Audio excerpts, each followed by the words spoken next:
Blog Talk Radio. Over? Did you say over? Nothing is over until we decide it is!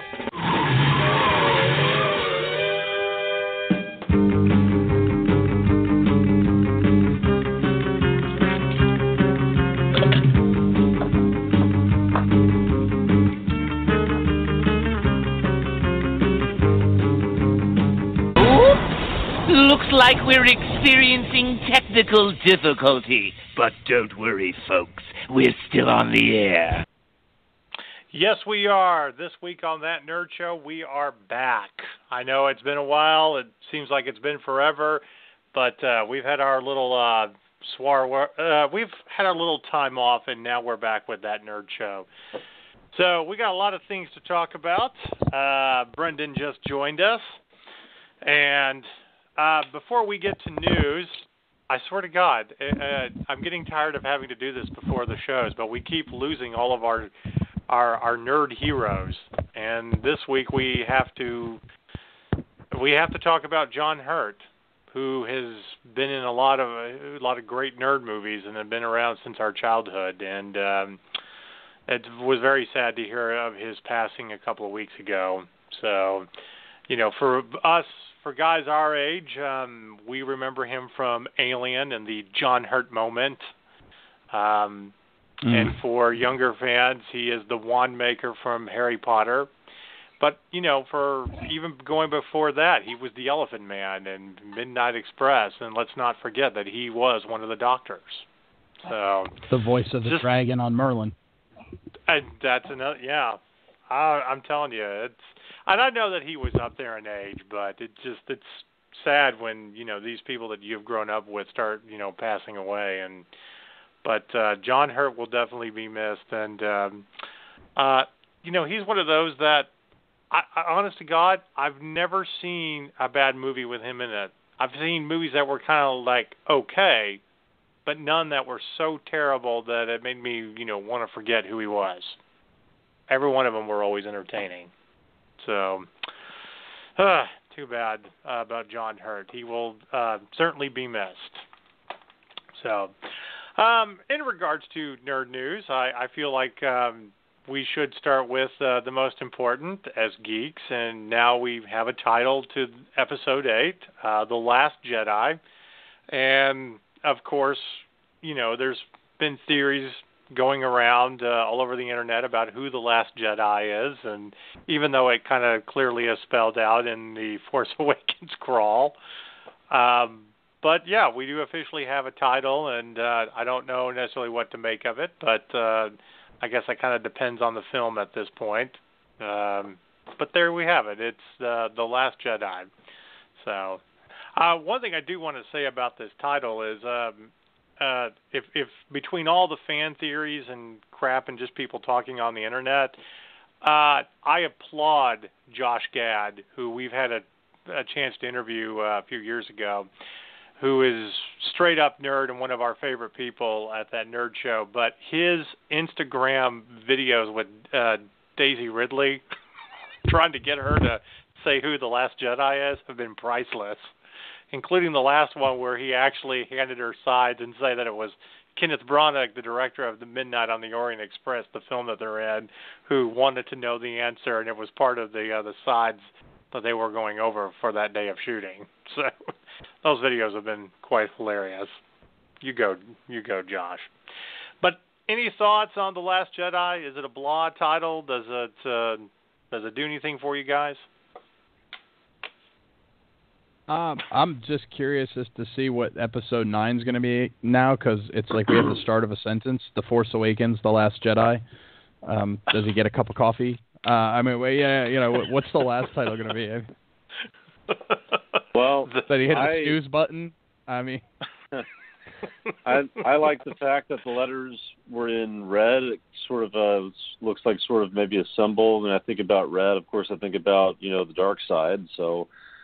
Seems like it's maybe hinting at who the Last Jedi really is and which direction, you know, he's gone, right, so to speak. So, well, and while the obvious is, you know, Luke, what they're talking about Luke, I mean, it may not necessarily be that. You know, they have another book out of the Aftermath series coming out this the end of February, and if you've been keeping up with those books, which centered on basically what has happened right after Return of the Jedi and the true defeat of the Empire, they're also starting to reveal more about who Snoke, might be, and dropping more and more clues and stuff like that. So there is that theory going around about how close he is to the Force, and was he once a Jedi, and all that.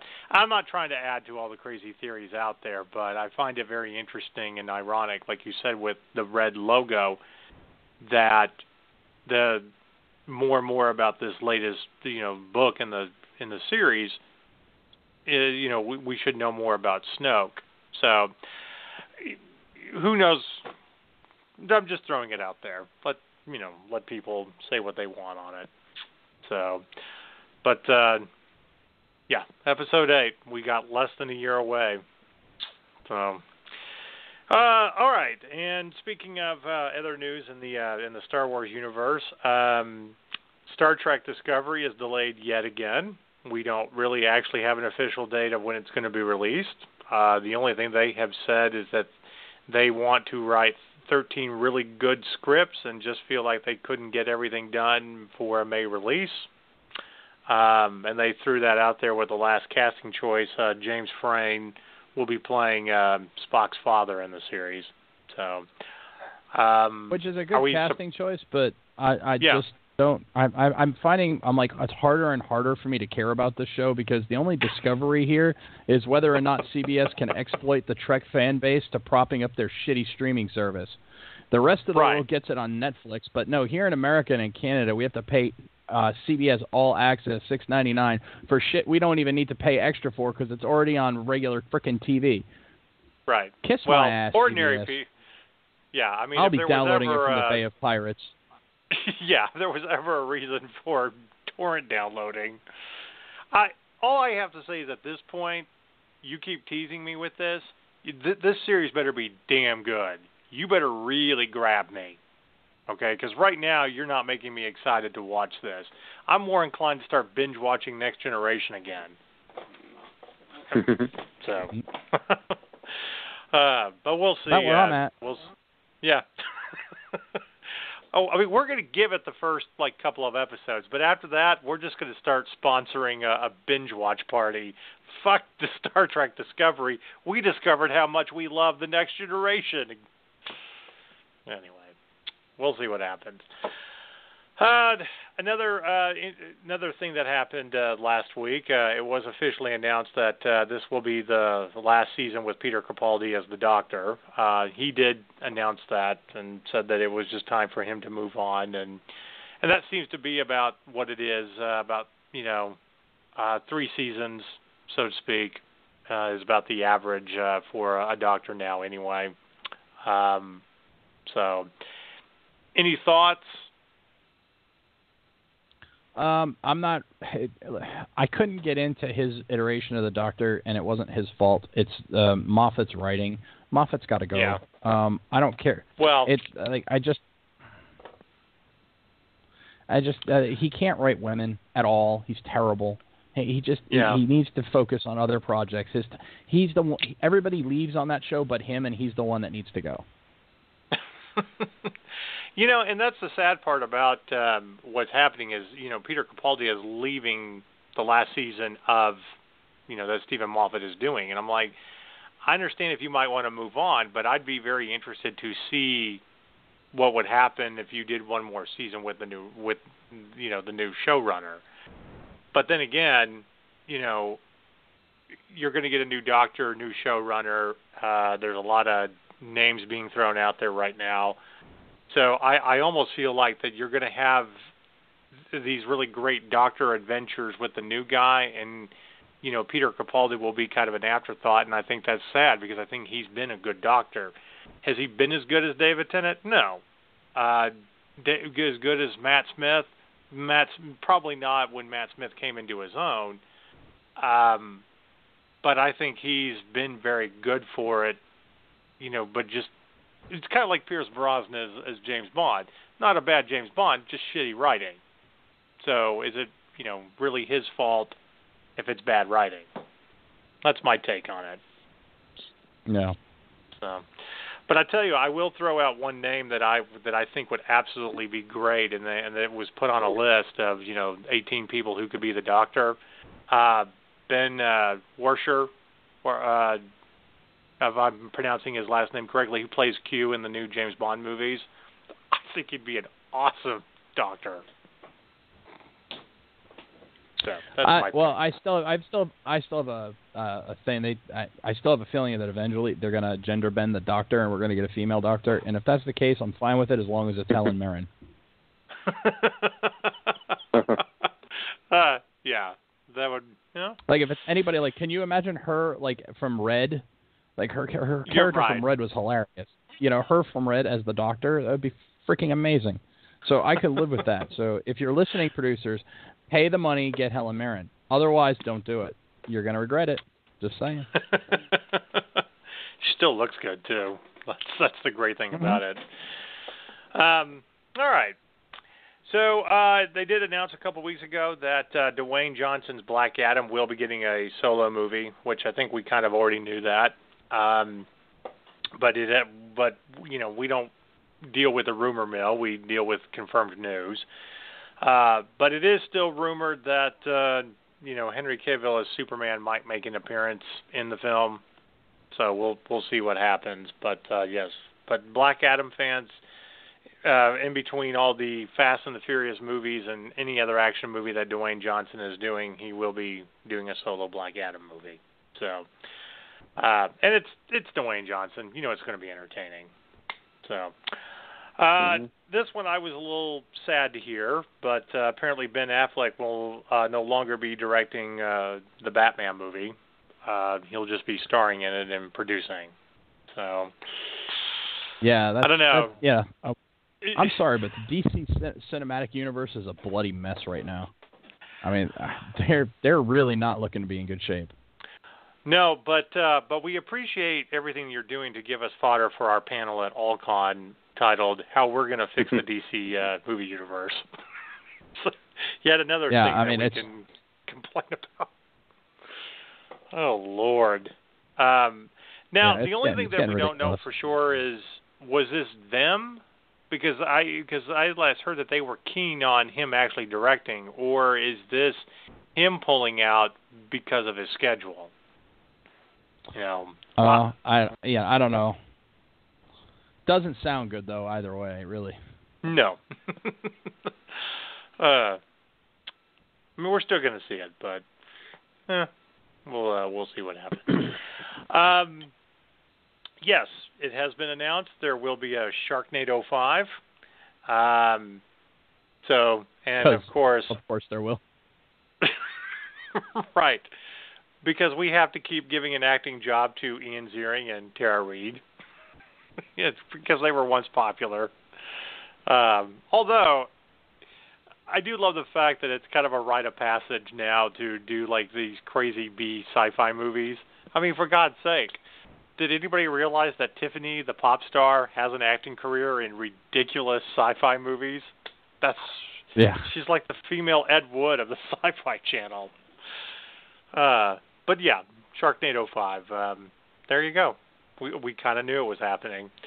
And I'm okay with that because they are fun. They're funny, and for the Sci-Fi Channel, keep doing it if you get an audience.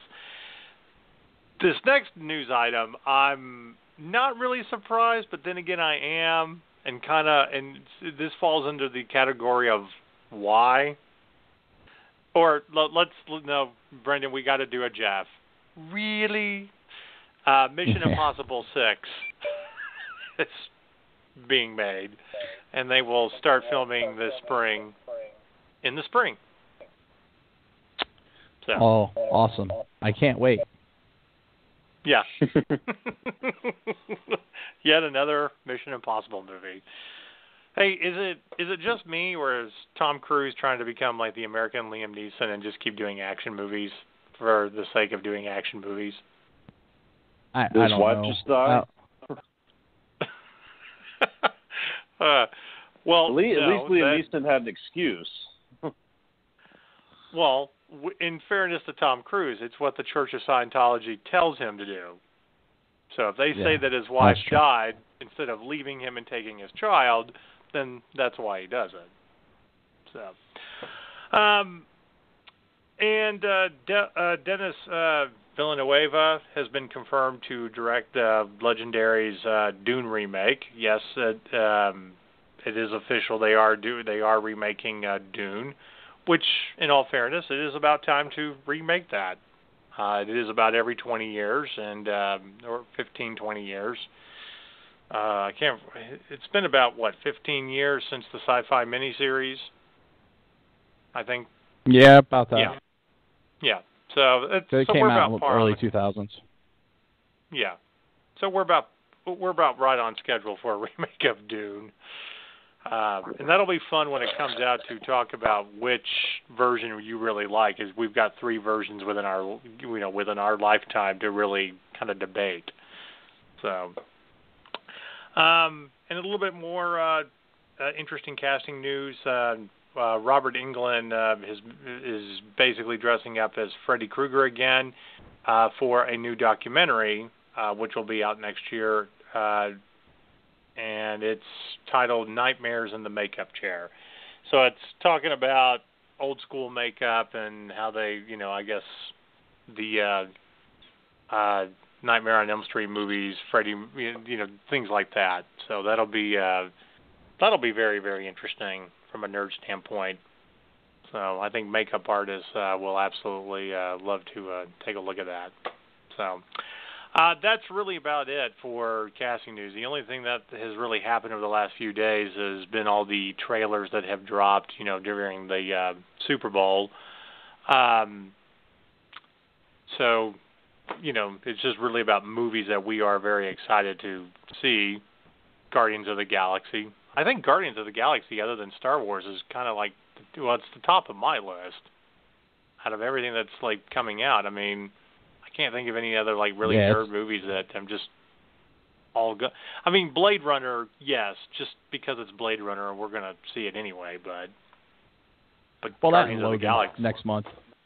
That's true. We do have our screening of Logan next Thursday, so we'll drop hints before we do our official review, and that does absolutely look awesome. So, but other than that, that's really what's happening in news and when it comes to movies and TV. In regards to gaming news, the first games of the year have already been released, and if you had a chance to go on our website, you can read Alex Moore's review on Resident Evil 7. So he's here with us. So let's talk a little bit about it. We were talking about Resident Evil 7 last week. You said it had a lot of playback value. Or replay value, Alex? That was my initial thinking, was that it comes down to the effectiveness of the gameplay and the ability to keep you excited. And it's one of those things where if something scared you and it bothered you at that moment, and you have to for some reason go back to it, or you feel the need to replay that, it's coming, but then you're kind of thinking, oh man, I'm just kind of looking for that to happen. So it's a different kind of anticipation. And so it's one of those things where, you expect diminishing return, but it seems like it would still be effective at least for another playthrough. If not, now, then certainly later down the line as the year goes on. Right. But I mean, compared to other games and everything, you basically said it was just okay. Well, 7 out of 10, meaning that I approve of it. Certainly, I was probably willing to go as high as an 8 as well. It was one of those things where expectations, I didn't really have any going in. I am a fan of the series, but more from a standpoint of seeing it and, remembering the experiences of playing it with friends here and there, if they had a copy at their house, and then kind of watching other friends play it at, house parties, and having some experiences of playing some of the different chapters as well. But right, what I would suspect is that as interesting and enjoyable as it was, I don't necessarily expect it to be one of those games that everybody's going to necessarily remember by the end of the year. I think it could be one of those games where you get to a certain time of the year where maybe people have some interest in playing that type of game again, and it's like, oh, hey, here, let's play this again. Let's give it another shot, and it'll still be remembered as a good game. So it will be interesting to see how it plays out as the year goes on. Well, and that's the thing about, games that get, released at the beginning of the year. When you have your big push at the end, around the holidays, we tend to forget that. I think that's part of what last year, what made Uncharted 4, while it was a great game, we kind of had forgotten about it by the time we got to Dishonored 2 and Final Fantasy and everything else that, was being released. But, with Resident Evil 7, I mean, my kind of initial impressions is it's fun. It definitely has that feel of a Resident Evil game, but with a new, very creepy take on it. But I think, we discuss in the gaming world when you are dealing with video games that are on the cusp of, they're still being made for older generation console systems, but they're gearing the game towards newer stuff. And I think right now it's not about gearing it for a new console; it's gearing it for VR. And this, it's a fun and scary game to play on a console, but it's a lot more terrifying in the VR experience. And that's where I think that they're kind of counting on that, that big play with it and with the game. And I'd be very interested to see more, of what that would be with that experience. But I also don't like games being strictly made for one thing that is not widely popular yet. So.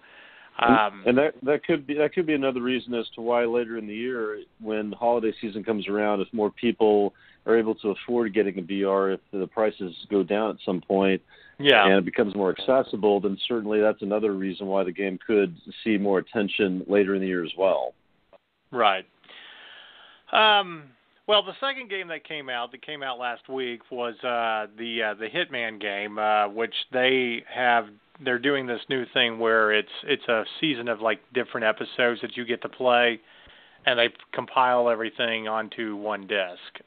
So each episode is basically a mission, and if you are a fan of the Hitman series, then I think you're really going to love this game. I mean, it's got everything that you love about Hitman. I mean, really having to be stealthy to get to your kill. There's many different ways to go about trying to find your target, the different weapons you can use and stuff like that. It's gorgeous from the standpoint of, taking you to, Middle Eastern cities, and it just looking at it's probably the best looking Hitman game they've made so far because of where we are in the technology and stuff. But when you are doing a different version or a new edition in a series, you still have to be able to have that gameplay. See, that's where I think like the Assassin's Creed games has fallen short, as while they may look better than they did when the game first came out, I think we all pretty much agreed that, the second Assassin's Creed game was really the best in the series, and it still holds up compared to everything else. But I feel like this Hitman series, and I'm about 3 missions into it, it is one of the better ones that we've had, but it doesn't take away from the nostalgia of the original games. And what has kind of driven me nuts about it is how hard it is to try to get out and get away and really having to think about, it's not really about finding your targets, it's really about escaping. Like the very first mission, when you are basically assassinating 2 people at a fashion show, the place is crawling with security of all types. And I think it wasn't that hard to get to the targets. I spent more time trying to get away and changing my disguises. And by the time I got all the way to the end of the first mission, which you escape through on a boat, I got there and I'm like, oh, you don't have the boat key. I'm like, fuck. Now I got to go back all the way through there and not be detected after I just killed the second target. So I will say that the greatness of the game is you don't necessarily have to finish each mission, because I did kind of give up and was just like, I'm not going back through there. I got to the end. I'm going on to the next mission now that I got my 2 targets. But it's very fun, and I love the concept of it.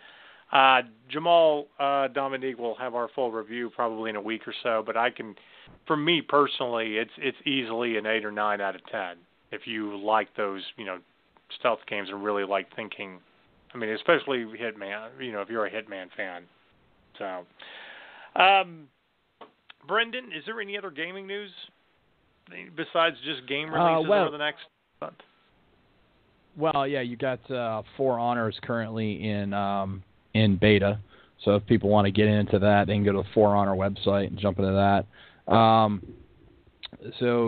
other than that, I mean, you've got released information on the new Xbox, which it looks like it's going to be pretty powerful. It looks like it's actually going to be a bit of an upgrade. But other than that, it's really a bunch of game release information. We got Horizon Zero Dawn coming out this month. Are you talking about on the new Xbox, the new Xbox S, or is there another version that's coming out? No, like Project Scorpion. So okay. It's kind of like the PS 4.5, but a little bit more powerful. Okay. But anyway, so let's see. Nintendo Switch releases in about a month, which that's going to fly off the shelves pretty quick. Still not entirely sold on that one myself, but it's going to go quick. Nioh comes out tomorrow, which it looks like it's a pretty cool samurai game. Andromeda still slated for Mass Effect Andromeda, still slated for March 21st. For Honor, February 14th.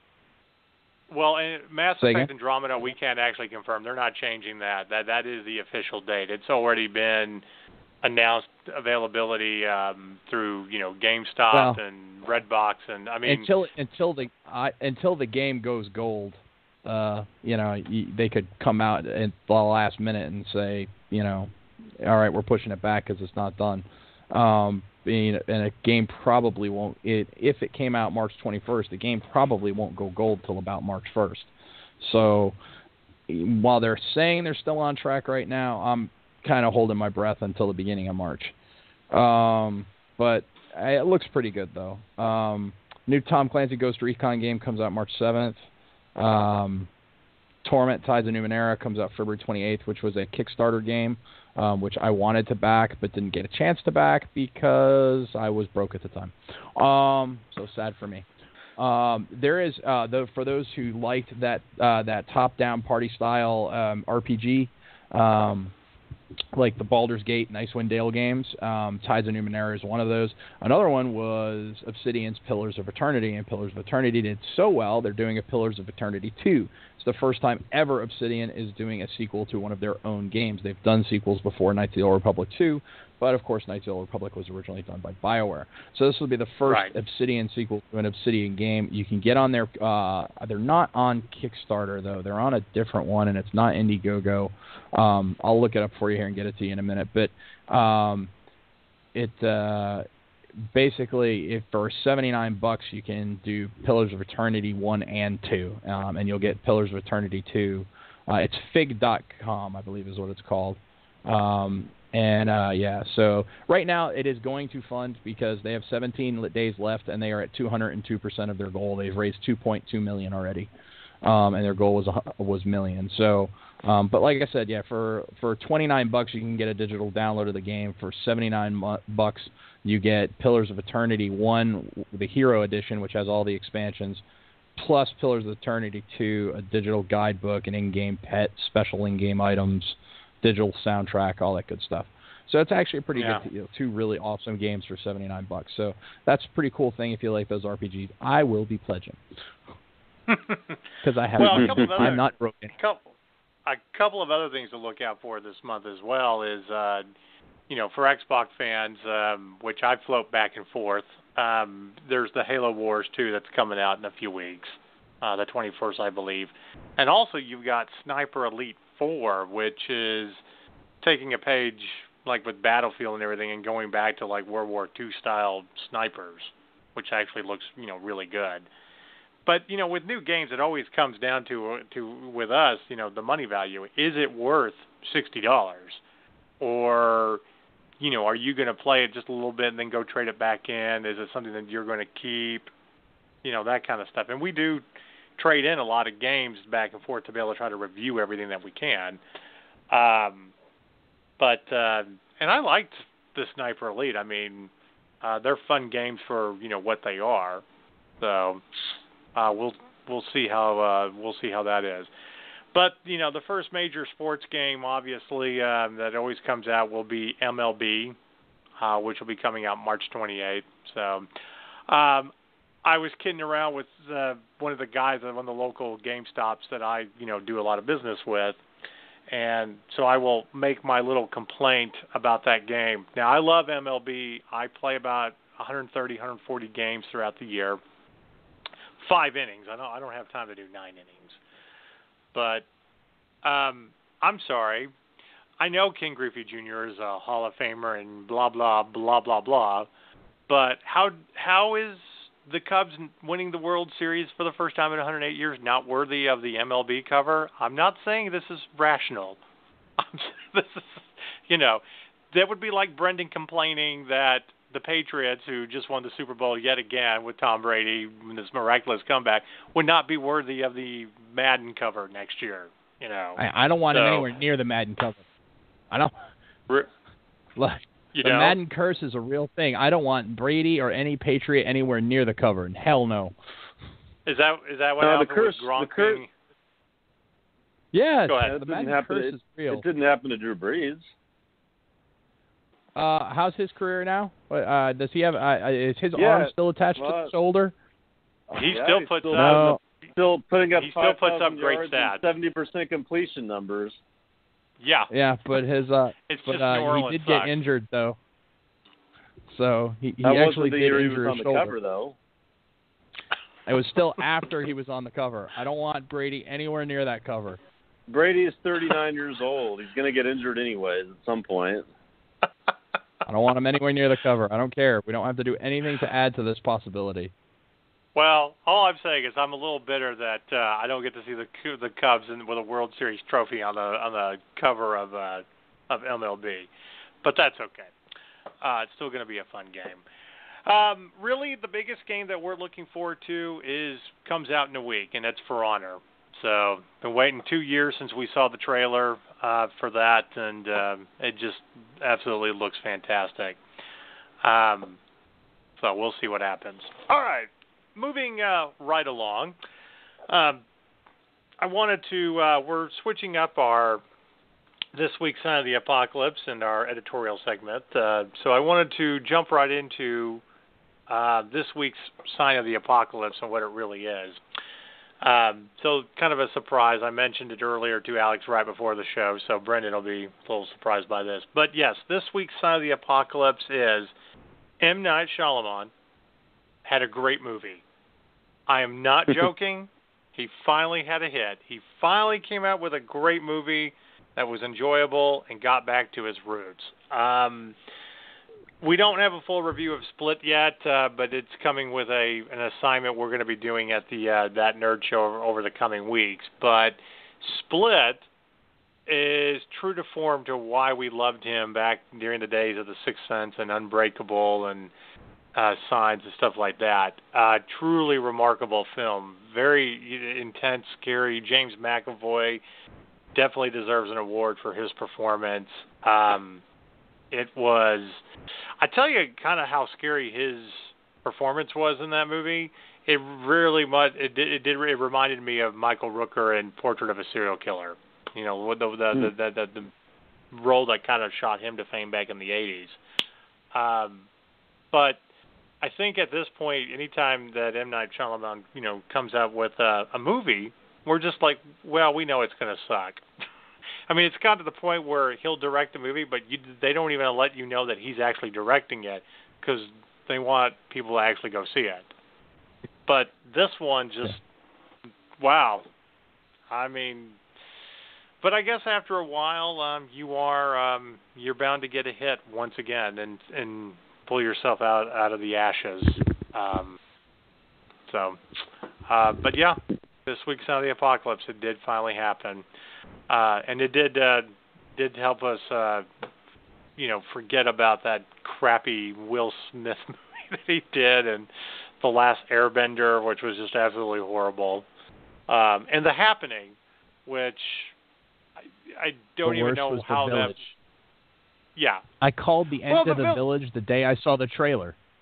I had a friend of mine actually text me 6 months later going, how the fuck do you ruin a movie for somebody 6 months before it comes out?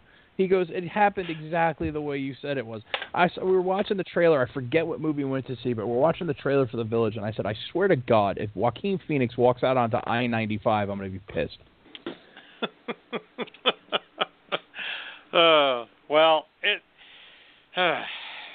Yeah. See, I didn't necessarily hate Lady in the Water as a movie because it had all this. Yeah, you can say what you want, Alex, but I mean, it had mythology. It wasn't an absolute terrible movie. Okay, was it his best? I actually thought No. Devil was pretty good. I mean, a lot of people don't even talk about that. I don't think it made any money, but I thought Devil was actually not a bad film in the midst of all these other bad films he had been doing. No, and I agree. I think there are some very underrated, but I think that's one of those that got, with him, they didn't really push his name as the director because he's done bad films. But to me, Unbreakable is still the best movie that he's ever done just because of the superhero mythology. And I was having this discussion with my friend Clint last week about it. If Split is in the same, if being in the same universe as Unbreakable, then think of the possibilities, and I'm not going to give away the ending of Split, but think of the possibilities of there's this guy with 29 different personalities and kind of superhuman strength, and then there's Bruce Willis's character David out there, helping people. So I'm like, if there's any cause to have a sequel, to combine the stories of Split and Unbreakable, absolutely. So, in fact, if that gladiator fight got arranged by Samuel L. Jackson's Mr. Glass character from prison, that would be a lot more believable than Batman versus Superman. We'd love that. Anyway, but sort yeah, of that's a crossover like what we saw with Jason versus Freddy, or Freddy versus Jason a bit. Yeah, exactly. So, all right, we don't have time to get to every review and everything, but we wanted to catch up on some movie reviews. Yes, Split was very good, worth seeing. A couple weeks ago, we did Matthew McConaughey in the movie Gold, which is actually loosely based off of the Brexit. Not Brexit. It actually happened in Canada, where they lied about the claim of a gold mine, and the people who created the lie shortened the stock and became millionaires, and it actually led to having more regulations on the stock market in Canada. But anyway, I'm not saying that the movie is, spectacular or anything. I would only actually give it about a 7, but the performances were really good. So the best way that I can describe Matthew McConaughey's character is, if you remember his character from Dazed and Confused, imagine that character 10, 15 years later in the 80s, balding and fat and an alcoholic, and put it in the movie Gold. That kind of same swagger and gravitas. But like I said, I mean, Gold, to me, it's the typical like Wall Street movie where it's people taking advantage of the system to become rich and screwing over everybody else and stuff like that, or creating this lie to become millionaires. But really, the strength of that movie is the performances of Matthew McConaughey and everybody else in it, up to the very end of, where he feels betrayed by everybody and then gets a big surprise at the end of the movie. And while I won't give it away, I'm sure everybody can figure it out. Is it a movie that I would go see in the theater and pay $15 for? No. But it's definitely something worth renting when it hits like Redbox or it's on demand or something like that. So that was good. And we also had a chance to see The Comedian, which Alex just did his review, and I'm a little shocked that you say that it's a 5 out of 10. I don't think it's that bad. Well, I was sort of sitting on the fence on maybe giving it a 6, and it was just one of those things where I just kind of ended up leaning towards a 5, but it could have been a 6, so maybe at some point I can add a 0.5 in the mix or something like that. But 0.5 it's just kind of what I settled on for that moment. But okay, well, we had this argument after the screening, but the story is kind of predictable. You kind of know what's going to happen, all right? But I think that's the case with most movies. The brilliance of The Comedian really is the stand-up itself.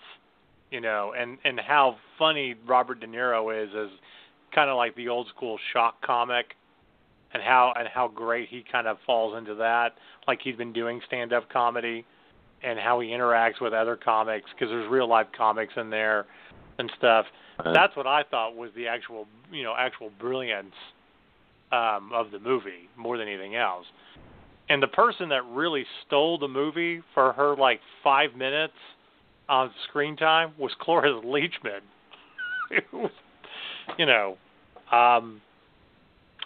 But I didn't think The Comedian was that bad. That's one of those that if you're looking for like a good matinee, I would go see.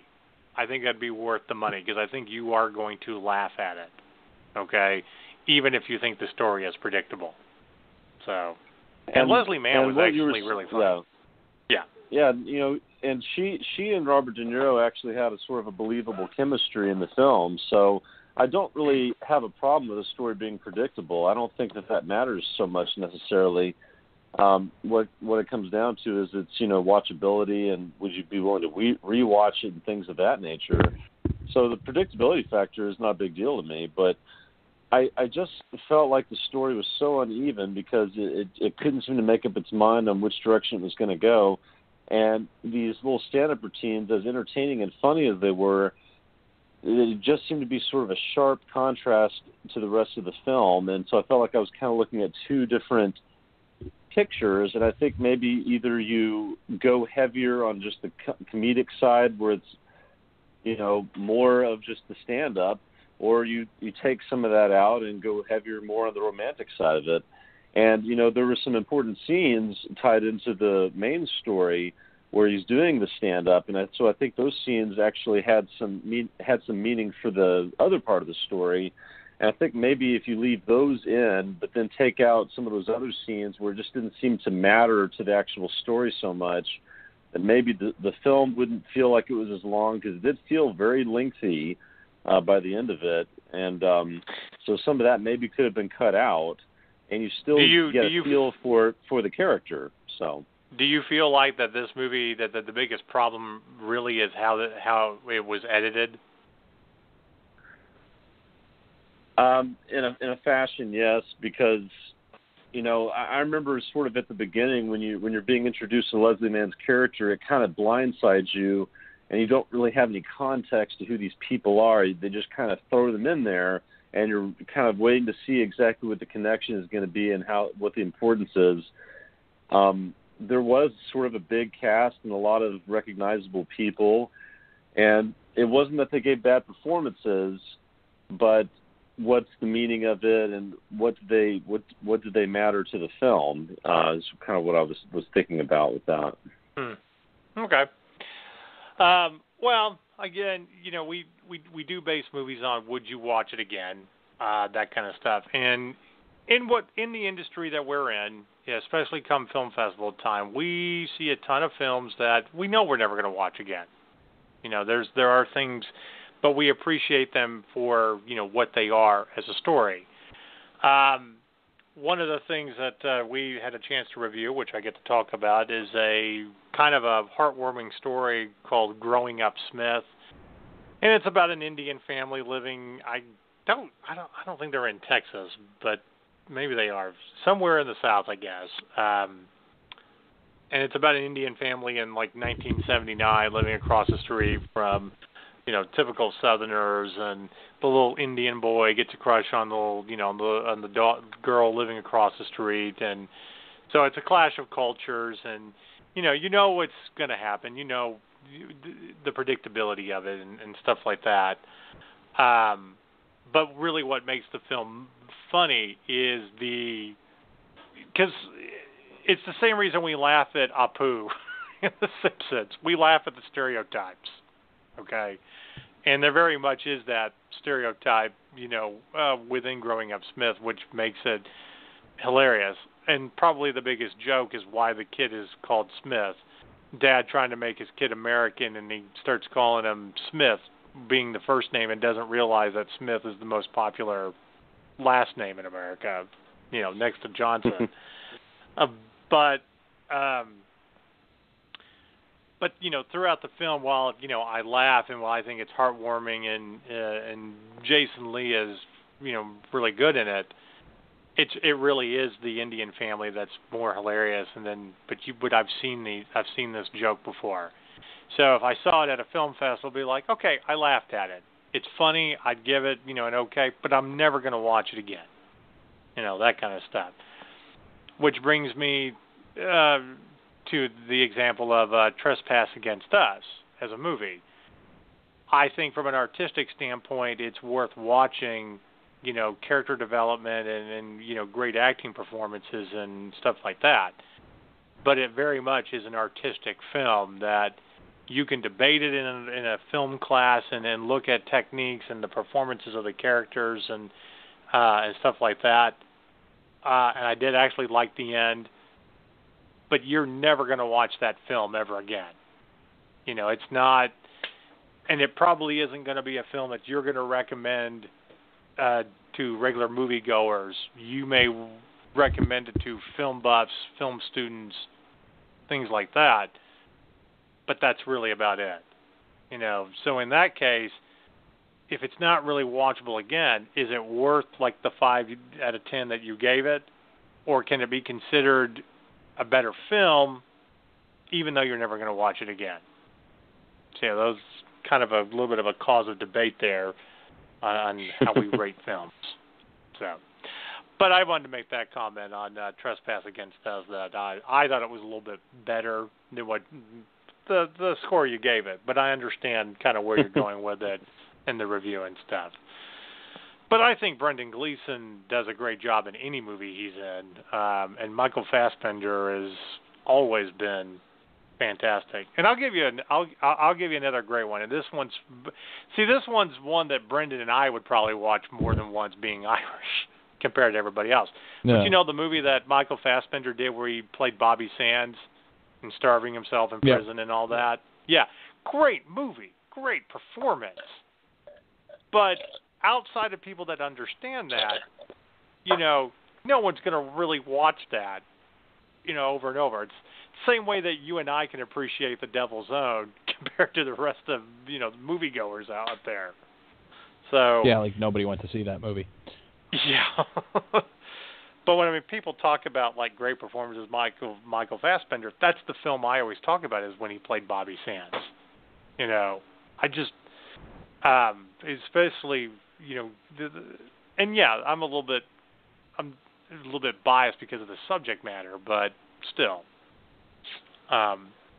Anyway, all right. Before we get to our editorial segment, we want to get to the beer of the week, and we want to get some good recommendations as we hit into, which I guess spring is officially starting in Texas. We're not really going to have a winter, as my air conditioner is on right now. But what do you recommend, Brendan? All right, for our local Dallas listeners, wanted to bring your attention to a new brewery just opened up a couple months ago. They're called the Manhattan Project, and yes, all their names are puns based off of things around the atomic bomb. Their IPA is called the Hoppenheimer. So I actually think they need to do a double of that, because called I Have Become Death, and then a triple IPA called the Destroyer of Worlds. But the one I actually wanted to bring your attention to is their Inception. It's a Belgian brown ale. It's absolutely phenomenal. It's got a very light mouthfeel for a brown ale. It's very refreshing. It's very easy to drink, especially at 7.1% alcohol. It's got some really nice fruit notes like banana to it. It's almost like drinking banana nut bread. It's really tasty. And then if we want to go something a little bit more for the national audience, we just got something on tap at the bar. It's called the Red Chair Northwest IPA from Deschutes Brewery in Oregon. Fantastic American pale ale. IBU's about 60. Got really flavorful beer. A lot of hop forwardness to it. So if you're a hop head, you'll like that. If you're more of a malty guy, you go with the Belgian brown. But so you get one national, one local, one hoppy, one malty. There you go. I love the puns about the Manhattan Project. Oh, dude, and they've got a coconut porter called Plutonium 239. Ooh. They've got a stout called Dark Matter. They've got their Northeast IPA is called the Half-Life. So yeah, he's like, I got pages of this shit. He goes, I've got names I'll never use. I'm never gonna make enough beers to use them all. I'm surprised that there isn't like outrage over the names and all that. You know, those crazy. You'd have to have people educated enough. You know how many people I've had to explain this to? I mean, you have to have people educated enough to know what the hell the Manhattan Project was. Unfortunately, they don't have their own brewery yet. They're contract brewing out of Bitter Sisters in Addison, another phenomenal brewery. So if you ever get a chance to go there and you're in the Dallas area, check out Bitter Sisters. But they are hoping to have a place by the end of next year in West Dallas. I told them they should look into Trinity Groves because Four Corners Brewing is going to be moving out of that building and into another building, a bigger building. And since all the infrastructure is in place, it would be a perfect fit for them. So who knows? Maybe they'll be in Trinity Groves by the end of next year, or into this year, I should say. So well, definitely need a little Manhattan Project down there. So all right. A little bit of our editorial segment today. I wanted to switch things up a little bit, and we actually had a couple of things that we wanted to talk about. The first being that we love Mark Hamill in so many ways. We really do. I feel like in a lot of ways, he's pretty much just us, a nerd, and feels like he's lucky to have been a part of all of this. And his little pop culture online show is actually very, very cool. But I love the fact that Mark Hamill took it upon himself to defend the prequels. I'm like, well, if there's someone from the Star Wars family other than George Lucas that's going to go out there and do it, I'm like, why not? Okay, I may not agree with you on that, but I do agree on one point. Yes, it's very unfair to criticize Jake Lloyd as a 10-year-old actor and who was only given bad dialogue and told what he was supposed to do in Episode 1 when it was really just a horrible movie anyway. But I will say this. Yes, the prequels are part of history in the Star Wars universe, that kind of thing, and you kind of need that as, part of a backstory, and it's really cool, and it, these movies did have the better lightsaber duels compared to the rest of the saga. But I don't know if I would go ahead and defend them too much as being okay films. They're really not. Just like we can say that The Force Awakens isn't one of the best Star Wars movies, as fun as it is. I think this is what you could say, to be fair.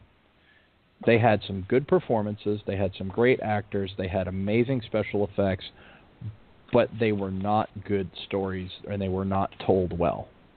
No. And, if you really, and I'll be quite honest with you, the more that I look back at telling the backstory of Anakin and all that before that, it's a shame that we had these movies instead of actually doing like a television show or just even an animated show, because I feel like the Clone Wars did so much more for that backstory, and then you could have just had more where you basically retold Episode 3, in that form, and like, okay, well, because even though you pretty much knew what was going to happen anyway. But we have to call it what it is. And Brendan hit the nail on the head with it. They're not the greatest stories. They just weren't. There's a lot of things that you could have done.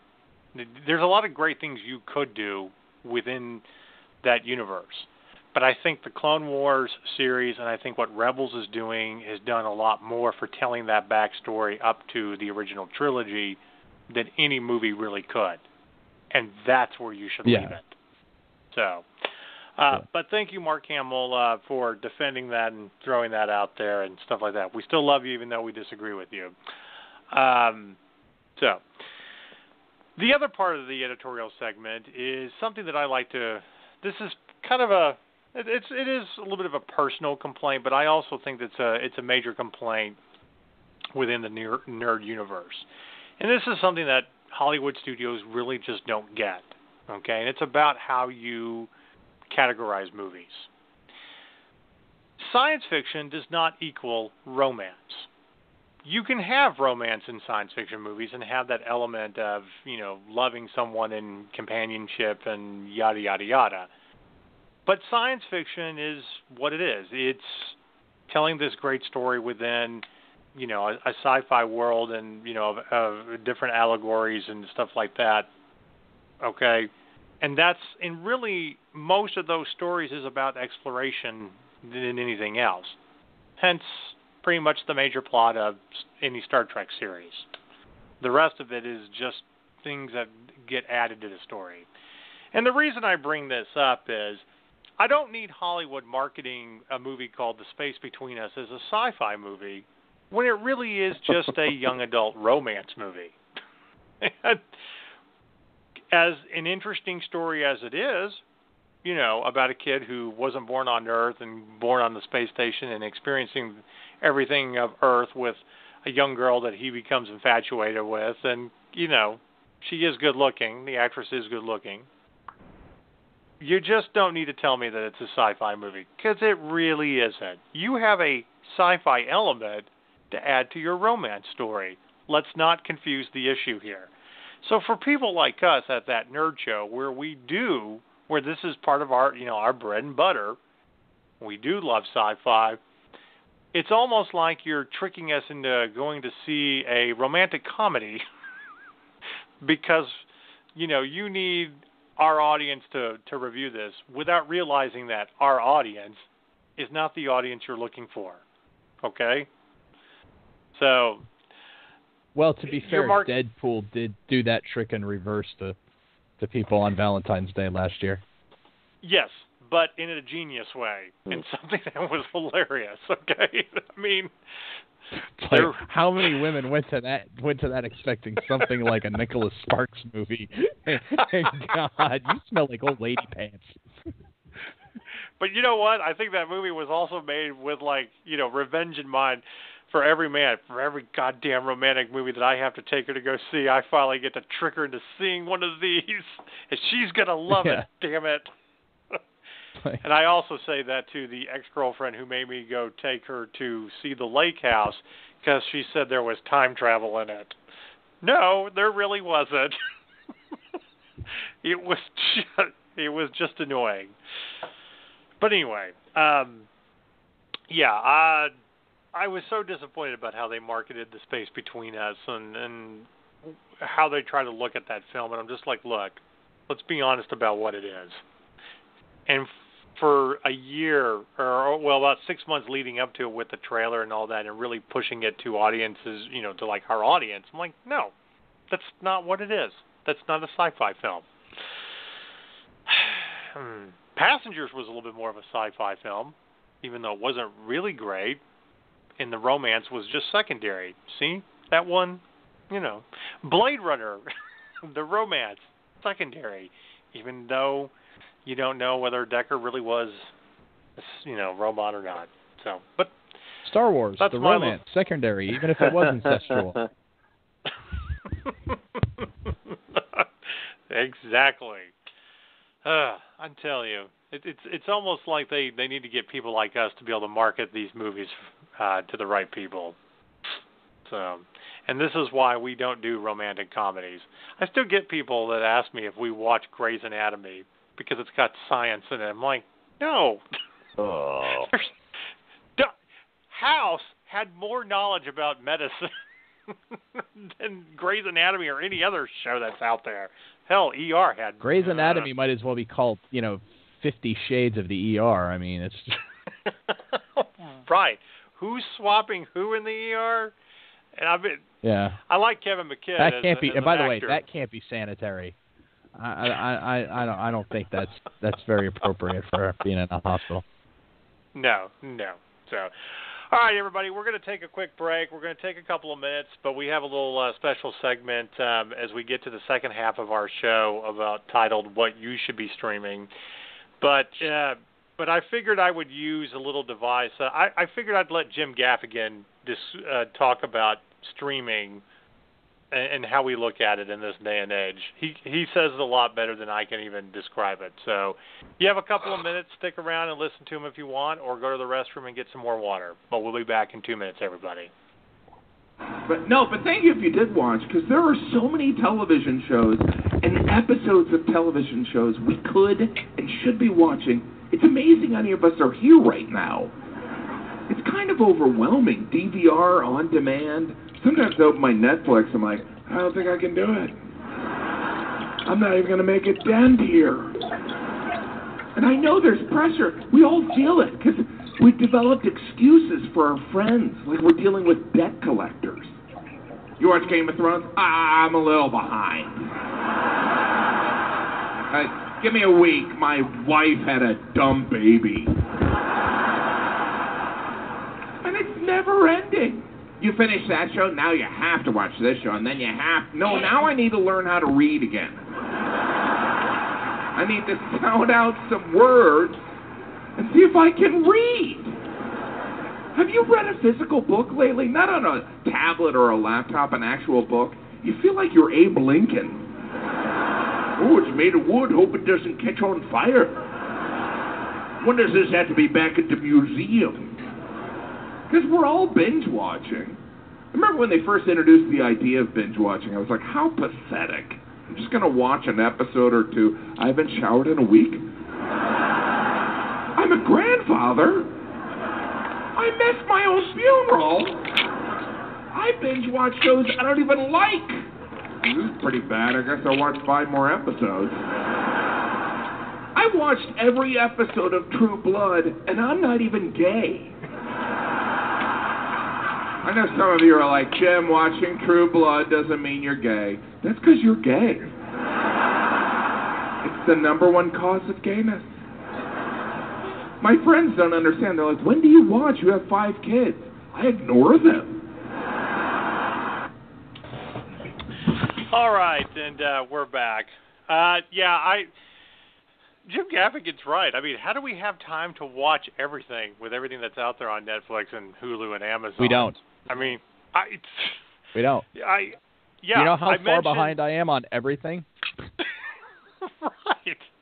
And first of all, we've all, do not lie, we've gotten caught up in a show that we've binge watched that at some point we're like smelling ourselves. Oh, well, I guess I should take a shower. How long have I been sitting on the couch? My friend Alex couldn't sleep one night. This was about a month ago. This is maybe either right before or right after Christmas. He tweets out here. He puts out on Facebook. He goes, "Do not start watching Stranger Things at 11 o'clock at night."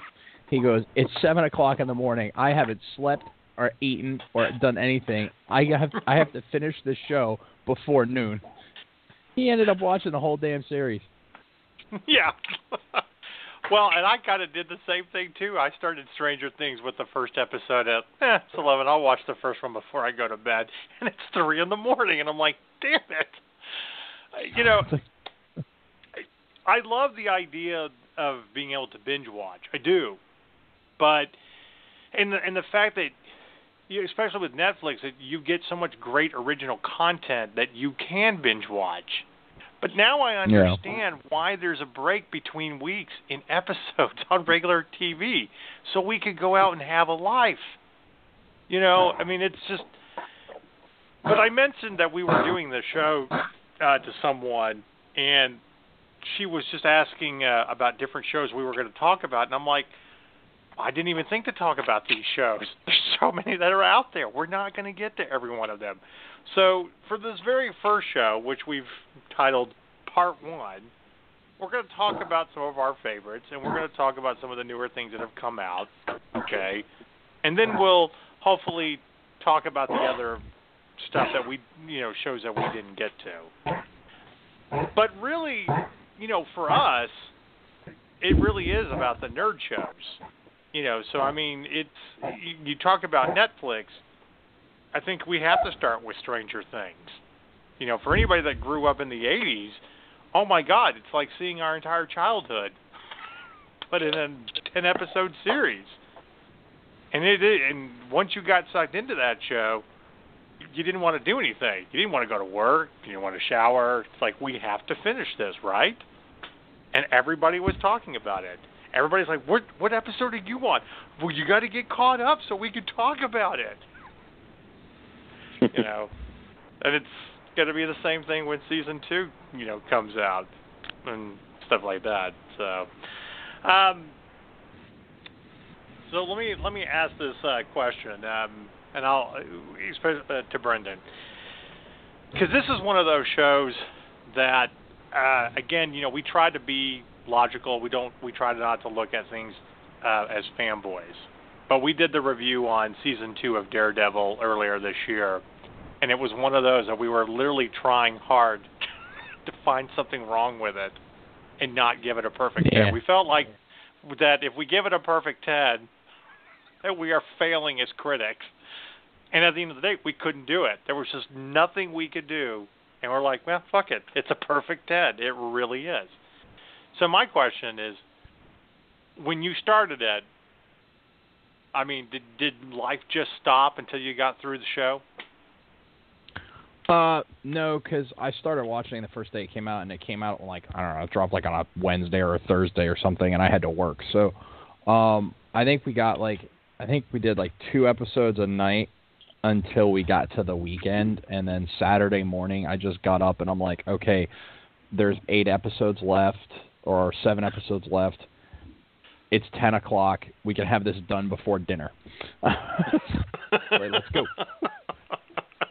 Right. So, yeah, we watched the rest of Daredevil season 2 and then went out to dinner and talk about what we had just seen. Right. It's like, oh my God, it's daylight. Actually, it wasn't. But sorry. Well, it was like dusk. Yeah. But this is what I love about like the superhero shows is, you every one of them have been great. I think Daredevil season 2 is probably the best out of all of them so far. But you just can't seem to, put them down, and you cannot just start.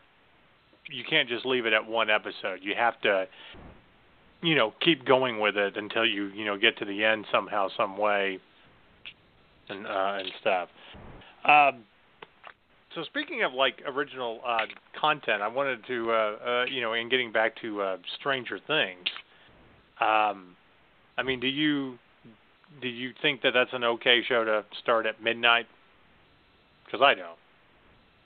No, that's for multiple reasons. First of all, it's proper frightening and not in a blood and gore type of way. They make wonderful use of sound and suspense. They trick you into being scared, even if at that point in time there's nothing to be frightened of yet. It really reminded me in many ways of like Silent Hill 2. And how it used sound and music to set a mood, and regardless of whether it was an attention-filled moment or not, you were filled with tension. So I really, really, I mean, for me, that's like the start, and I couldn't even, like, for those of you who don't know the story, I played Silent Hill 2 at 3 o'clock in the morning in my first ever surround sound system, and me and my buddy Adam got that shit scared out of us so bad we had to go downstairs and watch CNN in the barracks. So we had to go watch CNN to calm down, and then somebody got their chip stuck in the damn vending machine and started rattling the vending machine on the wall behind us and freaked us out again. We're like, what the fuck are you doing? And they're like, sorry, man, my chips got stuck. God damn it. So, it sounded like it was going to come through the wall, so it was just a crazy night. So, yeah, no, I would not be starting Stranger Things at midnight. Noon? Yes. No. Midnight? No. Stop being pussies. Hey, man. You know what? That's all well and good when you're a kid and you're like, I'm going to conquer this, and then you get scared and then you just want to go to bed. No. Now that I'm an adult, my family has a history of heart disease and stroke at around 45, 50, and I'd like to make it past that age. So, yeah, I would not be starting stressful shows at midnight. Sorry, ain't happening. So I was about ready to kill the Patriots yesterday. They were, Jesus, cardiac Well, there kids. you go. Good. Okay, good safety tip.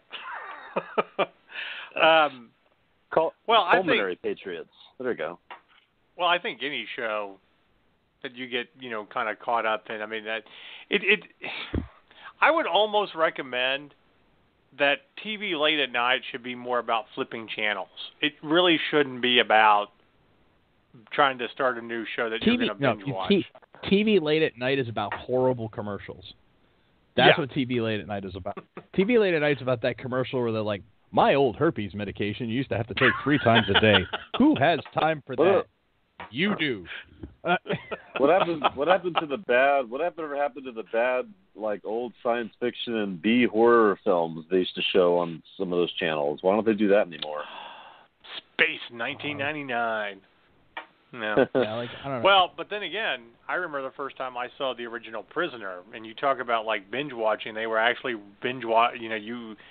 They were running all the episodes back to back on PBS. And I was like, what? So I think if anybody's a fan of Portlandia, which you can go and binge watch that on Netflix like everything else, I think it's in season 1 that really sums up the whole binge watching thing. And it was about Battlestar Galactica. It was a whole skit about starting the first episode and then let's do one more. And finally it's like a week later and like, wait, we don't have a job anymore? And then they can't wait for season 2, and they're like, well, wait a minute, we got to get a hold of the writers. So they find a Ronald Moore in the phone book, and then they get money together to get some of the actors to help voice. So they're going to write their own episodes until they get to season 2. But yeah, I just trying to get past when you can be able to put a show down, it is extremely hard, and that's the downside of streaming services and everything, especially when you get stuck in. So I kind of have this new rule now. Like I said, I mean, I don't really start shows late at night, especially if I'm going to get into it. Like I made that mistake the first time I saw 24. When the first season of 24 came on, I was in the Army, so I didn't really get a chance to see it. Yeah. But when I got that's where I was going with that. We actually had it watching. When I got it on DVD, it was big news in the barracks. And they were like, oh, crap, you have it on DVD? And they're like, yeah. I'm like, watching party. Like, we're all coming off the mid. We all have to switch our schedules. Either we'll do 12 hours tonight and then we'll do 12 hours tomorrow. Yeah, no, we went through all 24 freaking episodes. We were so out of it. Like, we had to watch it again. Like, the second half, we had to watch again at a later date because nobody remembered anything. We were drunk and stupid and, been up for 2 days. It was terrible. Right. But it was great. Yeah. I still remember it. Right. I mean, the streaming services have just made it a hell of a lot easier. So getting to, because Netflix is really kind of the one that has started this, Hulu and Amazon really followed afterwards with their own, original content. But probably, just to kind of go around here, I'll start with you, Alex. What is your favorite show on Netflix that you think everybody should stream if they haven't started streaming already? Ooh. Man, I'm so behind myself on all this stuff. I mean, because you have work and a life, and sometimes you occasionally go on a date with a woman. Yeah, I know. Well, from time to time, I kind of find myself, saying to myself, I'm such a bad nerd right now. And it was so much easier when I was younger. But, I was able to finally get around to watching, the second season of Man in the High Castle, which I really enjoyed. And it's better late than never kind of thing. And, of course, I was able to discuss that with some friends who had just watched season 1 for the first time. I was like, we could have talked about that before. Right. Well, that's a great one on Amazon. But like I said, I always talk about like Netflix of just. Oh yeah, Netflix. So yeah, that's a fair point. Well, I guess I've kind of sort of become an Amazon guy myself, but yeah, crickets. Well, I think House of Cards really has become. We became their first foray into original content, and it's a great series. Definitely is, but it also just makes you feel bad because you're like, that's probably how Washington really is. So it doesn't make me feel good. Yeah. But, yeah, I don't watch it for that reason. Like, I get enough politics thrown at me on a daily basis, so I'm like, Kevin Spacey's a favorite of mine. I'm sure it's a fantastic show. Right. It's just not a subject matter I care to watch. Right. So, But what's your so far? What has been your favorite of all the original content on Netflix?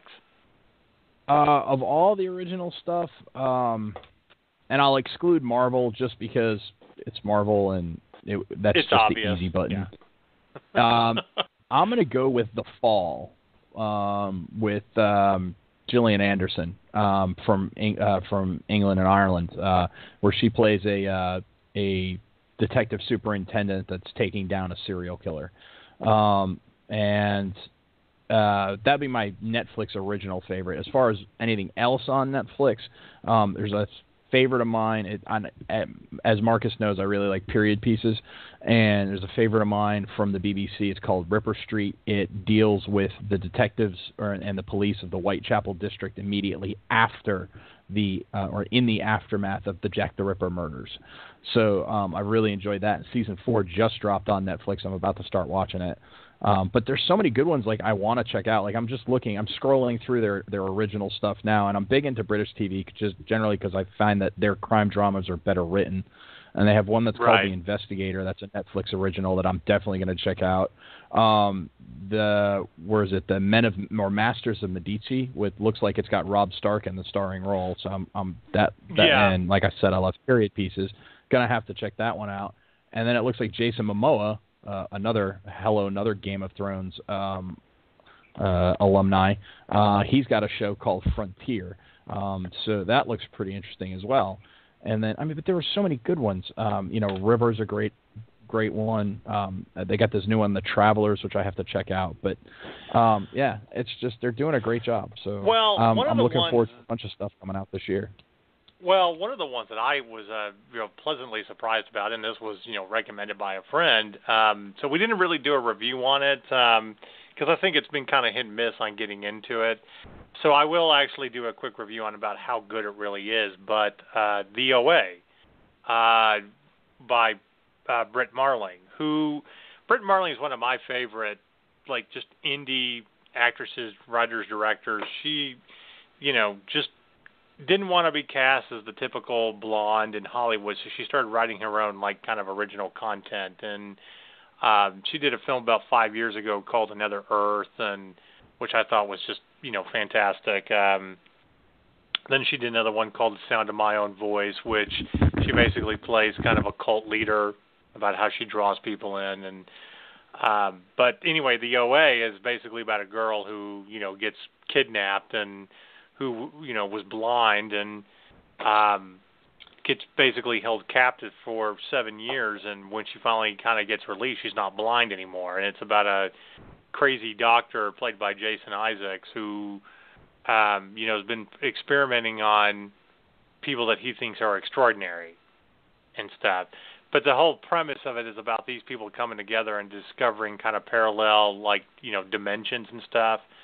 So when she finally gets out, she is telling her story and what happened and how she escaped and stuff. So it's it draws you in, and it's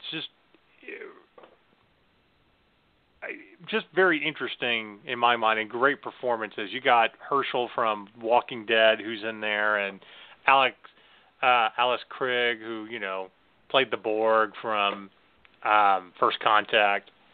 But just all around great performances, to the point of when you get all the way to the end of these 8 episodes. And that was another one that I started literally like Friday night. I stayed home, got into it, and I could not put it down. I was just like, I've got to finish this at the end of Saturday before I go to the pub. I've got to do it no matter what. Did not get any work done, and got to the end. It was like, wow, fantastic. This is great. I've loved everything Britt Marling has done, and this they have done an outstanding job with this series. And I can't give everything away about how they kind of discover these parallel universes and stuff like that, but very interesting. And I thought it was just a great thing as a streaming show on Netflix. So. But that's one of those original content that's come out in the last, few months that I think is definitely worth watching. I mean, for me personally, if I gave it a score, I would give it a 9 out of 10. So, and Travelers has been very interesting as well. But again, who has time to watch all of this? So yeah, that's the problem. I just wish. Yeah. Speaking of another show that has been a big hit on Netflix, Orange is the New Black. What's interesting about that show is the main character, played by Taylor Schilling, she is the worst on that show. It is literally everybody else and all of the other prisoners and their individual stories that make that show great. Especially... I just drew a blank now. Captain Janeway, the actress. She basically plays a Russian who runs the kitchen, and she's my favorite. Kate Mulgrew. Out of all the characters. Yes, thank you. But all the other people besides her, besides the main character, are what makes that show more interesting and alive, and including the relationship with the guards. I'm sure Taylor Schilling's very nice in person, but she is just extremely annoying in that show, to the point that I cannot take her seriously in anything now. But that's another one that you get a hold of that when a new season drops, and you just got to get all the way through it. And I think it is worth watching because of everybody else. So, anyway, Alex, is there anything that you've actually watched on Netflix?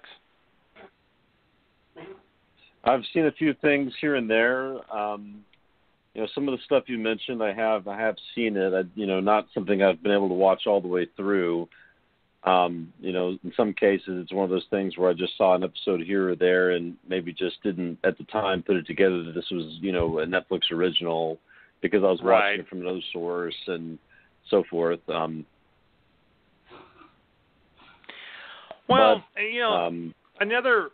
thing about Netflix too is it has been able to resurrect, shows, or at least finish out a season. I mean, they did that last season of Arrested Development, which, in the grand scheme of things, wasn't the best, but it was great to bring everybody back, for it to kind of round it out. It was more nostalgic, the same way they did the last episode of the IT Crowd on Netflix. So, if Netflix is going to be like that, I don't know what's going on in the background, everybody. So, apologies. I'm sorry. That's my dog. He's sick. Anyway, yeah, sorry, my dog's got a bad cough. Sorry about that. Oh no, we hope your dog is okay. But anyway, if you're going to resurrect a show, okay, how about Constantine? We've been arguing about this for years. Come on, Netflix. Oh God, get on with it. Yeah, resurrect it. Do it. Or CW, somebody just. Jesus, I mean, Ed Ryan was.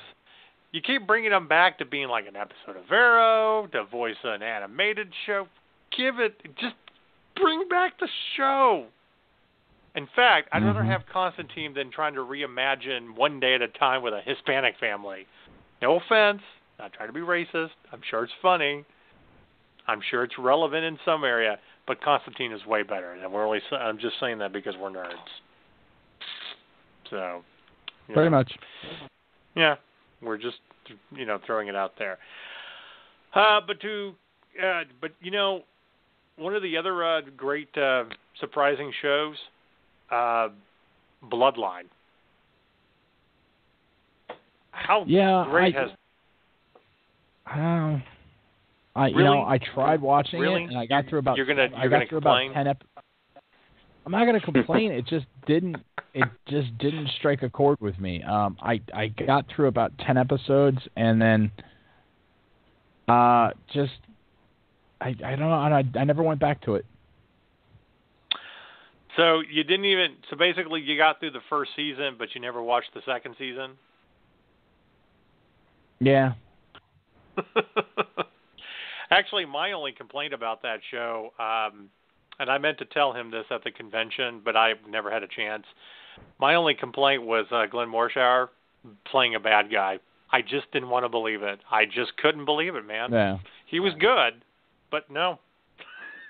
I refuse to believe that. I'm like, no. I need you as the wholesome father, or playing a military leader. That's what I need. Yeah. There's another great little British show on there that I discovered called, if the original title was called Testes during the first season, but I guess they had to change their name when they did the second season. It's called Lovesick, and it's the main character is a guy who gets a sexually transmitted disease, and then starts having to figure out who he might have gotten it from, and then has to start telling all of his partners. So his friends are kind of helping him, and at the same time, he's got this romantic thing going on with one of his friends / roommates in the midst of it. So it keeps jumping back and forth over over like a 3-year period in their lives. It's a funny little quirky, British show. So that's another one that I definitely, recommend. And it doesn't take too long, to get through. So, Narcos has been pretty good as well. And I think they are doing another season of that. So, but if you really want to get into a really great, series about, the Medellin cartel and all of that, then and Pablo Escobar, that's actually been really, really good. So, and somebody was asking me about Lemony Snicket's, if that the series had turned out to be pretty good. I cannot personally say anything. I've not watched any of the episodes yet. But one of our bloggers, Ben Fian, binged watched everything and said it was about average. So I don't know what this other. I don't know what else to say about that. Yeah, I found some of the casting choices really interesting. I mean, Neil Patrick Harris and Patrick Warburton, who's one of my favorites. I mean, having him there for the narration, I thought was a really, really interesting decision. So, well, I think it's one of those things that you kind of really have to enjoy, I guess, the books.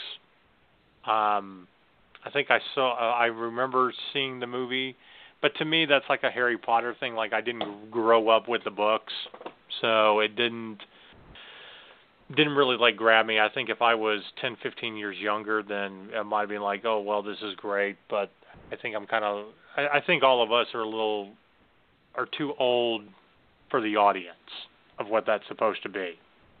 So, but anyway, yeah, I mean, there's a lot of great things on Netflix. So, getting to Amazon. Now, I want to pose this question before we start talking about shows on Amazon. Do you like what Amazon does, where they'll shoot their pilot, run the pilot to see if it gains any steam with an audience before they shoot the rest of the series? I have a love-hate relationship with it. Okay.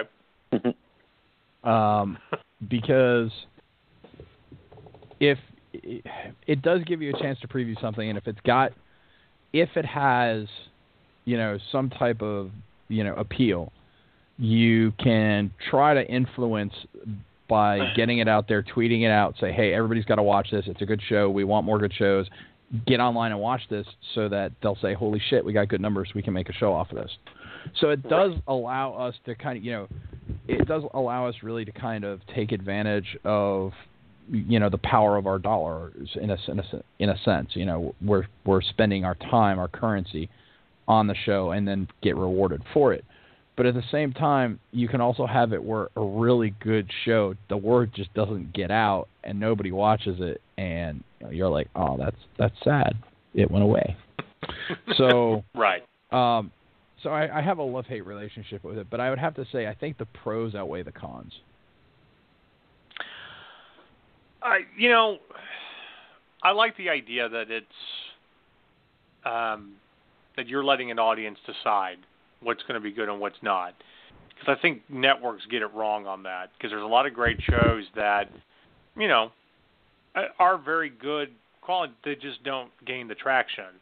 And then, of course, Almost Human. You have network. Do what? Almost Human.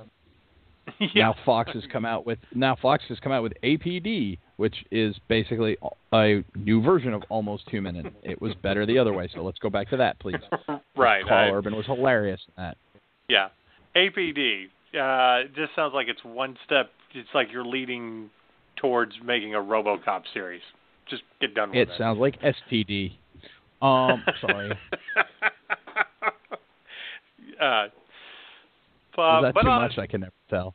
Well, but at the same time, you get shows that don't gain a lot of traction. Well, Alcatraz was another great example. I don't understand why that wasn't good enough to get a season 2 or more seasons, and they had it all perfectly where you can do 200 episodes if there was an audience, and I think there definitely would have been an audience for that.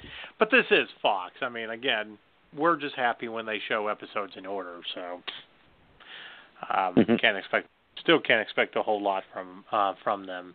And I don't care what anybody says about Gotham. No, Gotham still really isn't that great of a series. It's just gotten better because they had nowhere to go but up. So, but thanks to Netflix, still not watching it. No, but I'll binge watch everything in the background to get caught up when it hits Netflix. But anyway, my point is, let the audience decide if there's going to be a show or not. Now, with that being said, if you shoot a pilot, and you throw it out there, then it takes forever if it's really going to be good. And I use The Man in the High Castle as a prime example. Because I discovered The Man in the High Castle the first season about a year and a half ago, late one night, when I actually found the first two episodes, online. And I was like, okay, what is this? Wait a minute, is this based off the book? Because I remember, reading the book in college when I was going through my Philip K. Dick, phase. And, I mean, I watched them back to back, and I was instantly hooked. It was like, wow, this is great. And I got to wait how long until this is coming out? Wait, are they even going to do the first season? You can't tease me like this. I had to wait 6 months. 6 months to get the first season. And then, of course, once it dropped, I did nothing for an entire day until I got through it all. And to me, it's the best show that's on Amazon. And season 2 did not disappoint at all. So, I know, Brendan, you and your wife are going through the episodes of season 2. Are you guys done yet or not?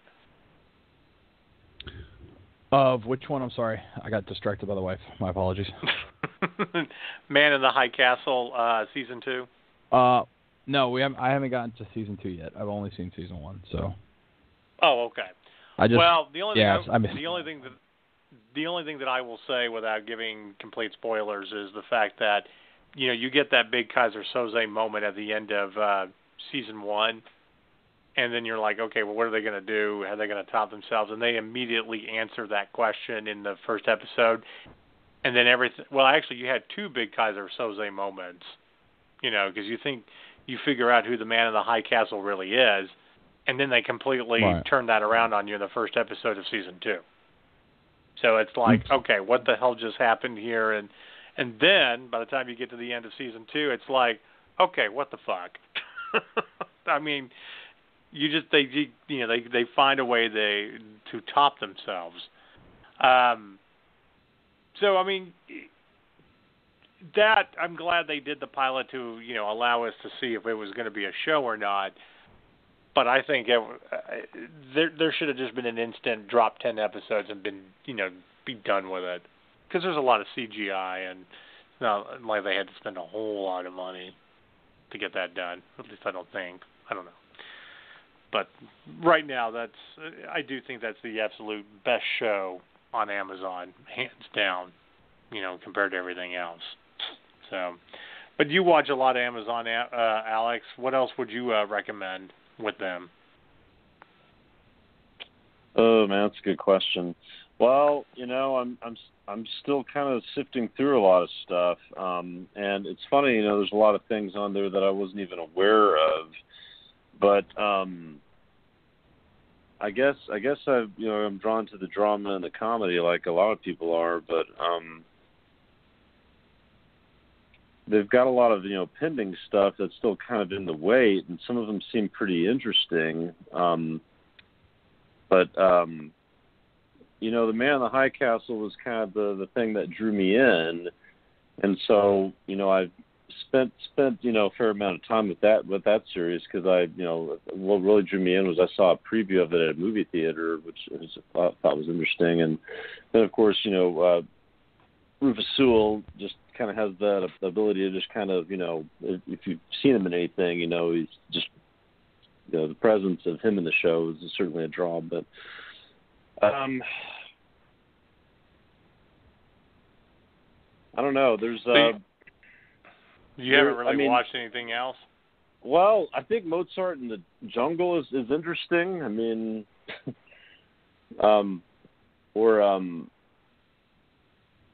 that's something else I kind of looked at, and that one's still going. It's been renewed and so forth. I'm waiting for one show to come back in a big way. I'm waiting for Bosch. Yeah. That's my favorite of theirs right now. I just really like the main character, Titus Welliver.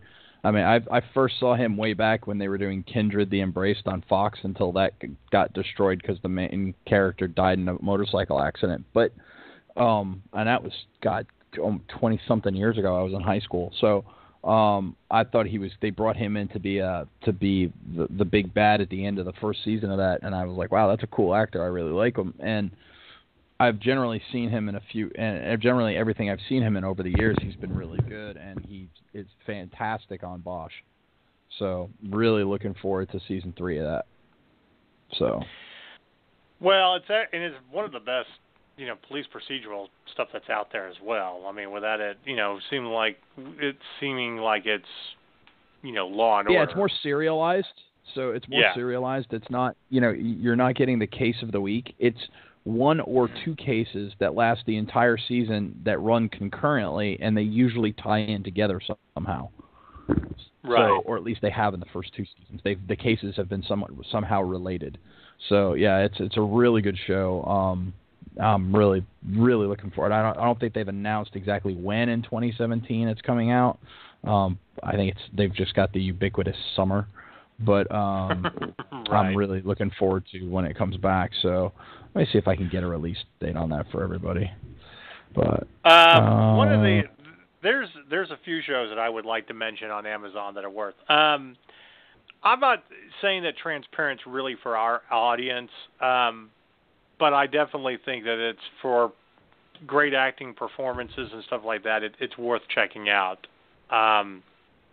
Jeffrey Tambor is fantastic in it, but he's good in everything he does anyway.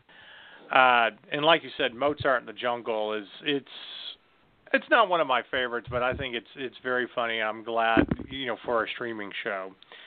One of the ones that I was basically just got through doing last week was the new one, Sneaky Pete, with Giovanni Ribisi. And if you're looking for kind of a con man, type of show, con man with a heart of gold, how is he going to get out of this mess type deal? I mean, we've seen these kinds of stories before. It's great. But what makes that show great is the cast that they actually have. It was actually co-written by Bryan Cranston. So he did the first season as basically a former cop who runs an illegal club and whatnot. But you've got the family that Giovanni Ribisi's character he's pretending to be, their nephew that they haven't seen in 20 years. So you've got that family who are bail bondsmen. And Margot Martindale is like the mother, and you'll recognize everybody throughout it. It's just, but I would say in a lot of ways that's probably, in my mind, the best series on Amazon next to The Man in the High Castle for drama and humor and action and stuff. So that one, while I didn't think it was absolutely perfect, I would, unlike The Man in the High Castle, which I give a perfect 10, that one I would give like a 9 out of 10 is, definitely worth watching. So, the other one too. So I did. Go ahead. I did have some Bosch news. They don't have a season 3 release date yet, but season 4 has already been greenlit in advance of season 3, and Linda Park, who geeks will know as Lieutenant Hoshi Sato from Star Trek Enterprise, has landed a recurring role on the show. So nice. Yep. Another great one. I don't think they're going to do a season 2, but it's worth watching the 8 episodes. Was Billy Bob Thornton and Goliath. 8-episode little mini-series about him as a kind of a washed-up lawyer taking on his old firm in this big, huge case. So it's very much in the vein of like Class Action and The Verdict with Paul Newman. But Billy Bob Thornton was absolutely fantastic. And did he win? I don't even know if he won an award for his performance. But if you love Billy Bob Thornton, being the general know-it-all smartass and stuff, but basically it's kind of like Mr. Woodcock as a lawyer, pissing everybody off. But that was great, and you will fly through the episodes. So another one that I think everybody should watch, and I'm very disappointed that they did not do a season 3 or 4. I heard they were going to. But if Netflix has House of Cards that will make you disappointed in Washington and like this is too depressing despite the performances, then here's a show that's more lighthearted and makes fun of everything. And it doesn't just make fun of Republicans, it makes fun of Democrats too. Because you got Wanda Sykes in there, and she's just hilarious anyway. But you got to check out Alpha House with John Goodman. And it's about 4 Republican senators all rooming together to save on rent and all of their misadventures. Literally they open up the first episode with the FBI showing up to take one of them into federal prison for corruption, played by Bill Murray. So, but it's about them campaigning and all the stuff they go through, and it 30-minute episodes, absolutely hilarious. So that's another great one that I'm glad they did on Amazon. Have you guys checked it out? No, I was aware of it. Did everybody fall asleep? Goliath, but that was no. No, you caught me mid-swallow of water. I was aware of Goliath, but not that one. Yeah, just and I know Goliath is pending, but hopefully they'll come through with that one. Well, what do you mean Goliath is pending? That's what I was seeing in the status. Like they haven't really decided if it's going to come up and be renewed or not, but it does have a chance. Oh, okay. So, yeah. I'd love to see another season of it if Billy Bob Thornton would do it, especially if it's only like 8 episodes. But I feel like they kind of they did the story as it being like an 8-part, miniseries and having a final conclusion. So you don't really have to do a season 2 without to get the gist of it. It could be one of those things where if enough people liked it, they're just in talks to see if there's a way to rework it to continue the story somehow, because it's not officially ended. So. Well, I mean, the way they end it, it's about him having kind of an epiphany, and coming to terms with where his life is and stuff like that. So, yeah, you can definitely do more with the character. I'm not saying you can't, but at the same time, I almost think it would be better if they, the way they wrapped it up and came to, with that this is the story, okay? Unless you want to make a whole new season where it's about him taking on like another big case or something like that. To me, okay, I'll give you a good example. We could all pretty much agree that the first season of True Detective was awesome. That, Matthew McConaughey and Woody Harrelson were just fantastic, and that's something that I could watch over and over. It was creepy, it was dark, great performances.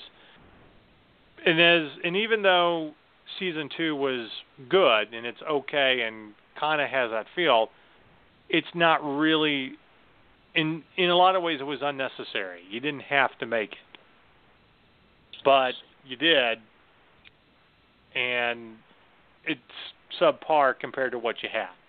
So I almost feel like if you did a season 2 of Goliath, it's not going to be what it is, what the first season would be, so why do it?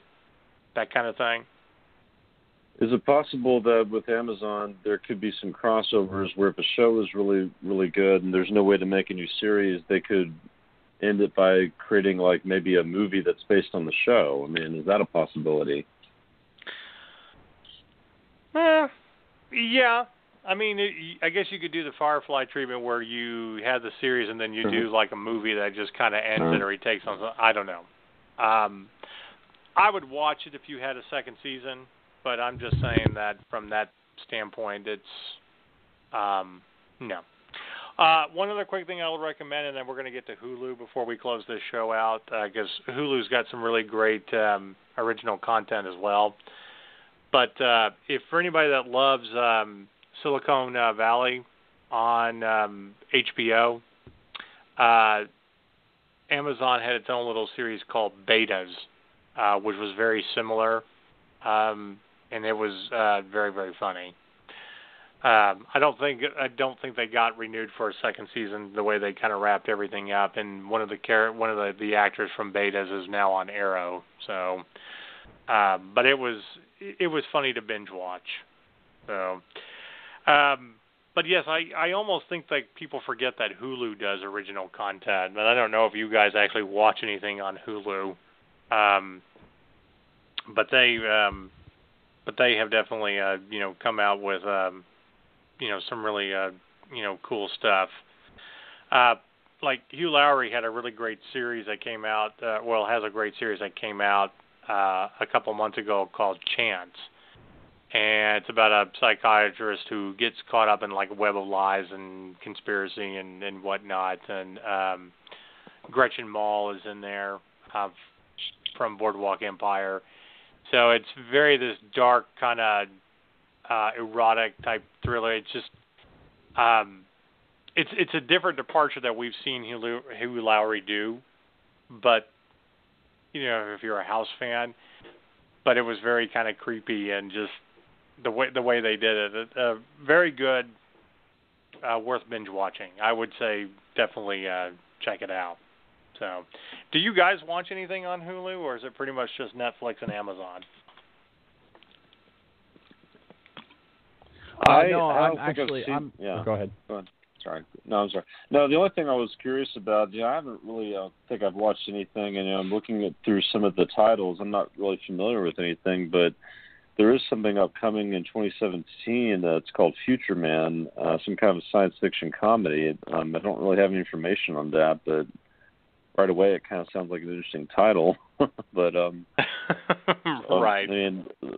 So I've got some things in the works that are kind of still to be announced, but other than that, the first thing I think of when I think of Hulu is just searching for movies that I want to see, just trying to download them or old shows or something. But well, that's pretty much what it was designed for, was to go back and be able to not have to pay for on demand or anything like that, or be able to get all of your programs, and it's great. But like everybody else, they started doing original content. The path has been very interesting. Great performances by Hugh Dancy and Aaron Paul. It's basically about a cult, and Aaron Paul's character escapes from it. I was very surprised by how good that one actually was, but I think that show really is about, and the strength of it is on the performances. But the one that really that we talked about and did a review on when it came out last year was 11/22/63, and it was based off the Stephen King novel. And that dealt with time travel and stuff, because the guy basically goes back 2 years before Kennedy's assassinated, and he's trying to figure out everything, and that was very interesting. Everything, because you kind of really delve into a little bit more, I think, about, I guess in a fictional sense, all the steps leading up to them assassinating Kennedy, which was something that I guess that had, at least in this story, it was being planned out like 2 years before he was assassinated. So all the people that he was watching and leading you, right up to, and then of course, falling in love with a girl and yada yada yada. It definitely not a show that obviously needed to get a second season, because it was really just a mini series more than anything else. But it was very good and stuff. And it's one of the less annoying James Franco things. I'm hit and miss on James Franco. God, like everybody is. Yeah. But, I've got two shows. Like I said, I'm so behind on watching everything, but I got two shows from Hulu that are on my to get to list, and one of them you already mentioned is Chance, because I love Hugh Laurie. But the other one is Shut Eye with Jeffrey Donovan, because he was awesome in Burn Notice, and this just looks like something very different for him. So I wanted to check that out, just to give you it's a darkly comedic look at the world of Los Angeles storefront psychics and the I think it's, I forget what's one of the Eastern European crime syndicates that runs them. So basically I actually he actually gets his butt kicked, and it kicks his head in, and then he thinks he's actually become a psychic, or he really has, and he's not just a fraud anymore. So actually, yeah, that is. I actually binge watched the first season about 2 months ago during the holidays, and I love the concept.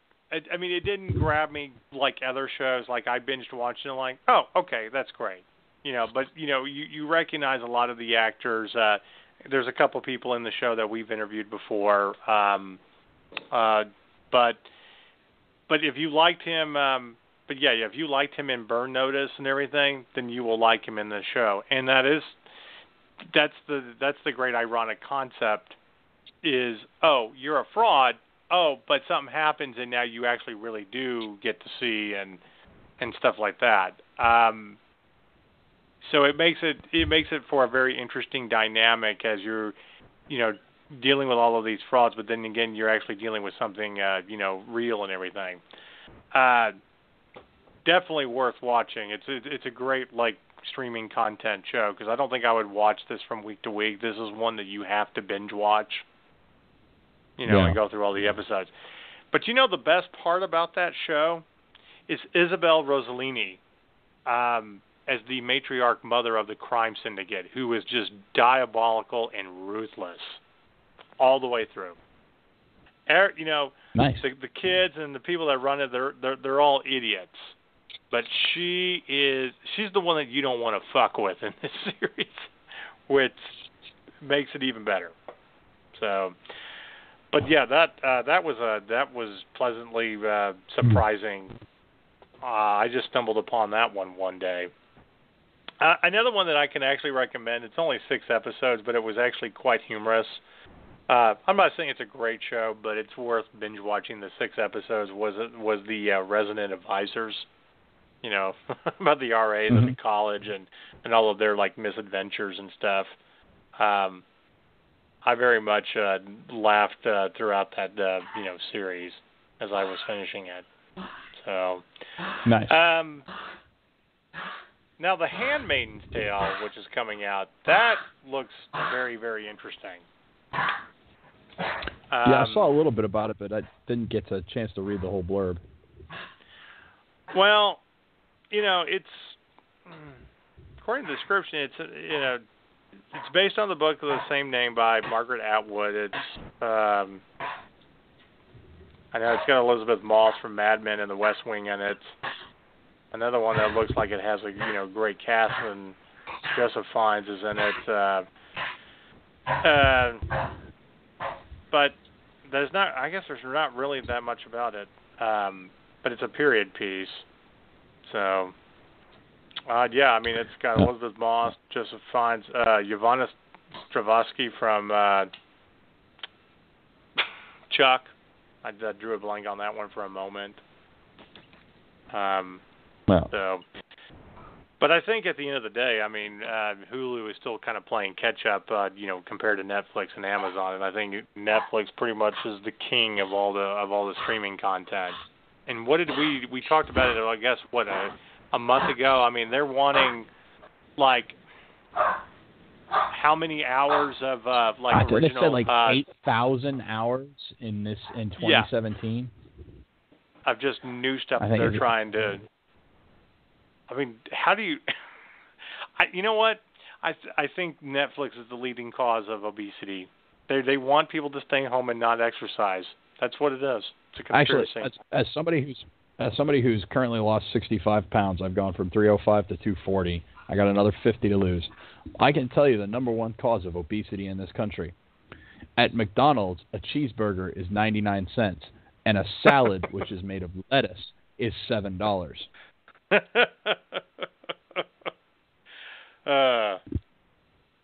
Well, there you go. We did see the movie The Founder, and Ray Kroc. If you believe the movie was kind of a dick, that sounds like a dick thing he would do. Yeah. So. But it's 1,000 hours, not 8,000. I kind of overestimated, but still 1,000 hours. That's a shit ton of entertainment. Well, yeah, but I mean, just the fact of the matter is, I mean, you've got everything from period pieces to, and that's the shame about, we were talking about that about Marco Polo, of how it really came into its own in season 2, and then you cancel it. And is that because?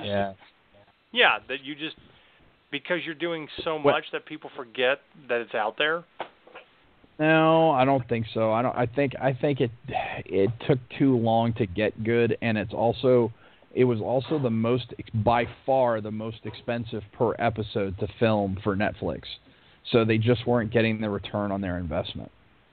Right. Well, and I can see that. I mean, but good for what it is, and I think that's the beauty of it. Now, besides Constantine, is there any show that you would love to see, come to Netflix? Oh, I honestly, or any streaming, not necessarily Netflix, but any streaming service, I would love for the DC TV universe to move to a streaming service, because then it would be off the CW. And while the CW's done a nice job, it does kind of have to placate to its main audience, which are teeny boppers. Right. So, if we could get, even if they didn't move those shows, but even if we just expand on the Constantine thing for a minute there and did a Dark Justice League, so let's say Hulu or Amazon has the rights, okay, and do a similar model to what Netflix is doing with the street level heroes, Marvel's Defenders, and do Constantine, do Swamp Thing, do a whole bunch of these darker characters, and then do Justice League Dark. That would be fantastic. I think that would be a great place for The streaming service. Yeah. And you know, hey, and then DC, you could actually do something right on screen for once. Too soon? Well, something we will definitely complain about. All right, everybody, we've got to close this show out, but we will definitely be doing another episode of What You Should Be Streaming as more and more stuff is coming to streaming content. And I think Skynet is taking over my computer here. So we're going to close this show out, and we're going to wish everybody a good night. Stay nerdy. And say goodbye to everybody. Godspeed. Bye, everybody.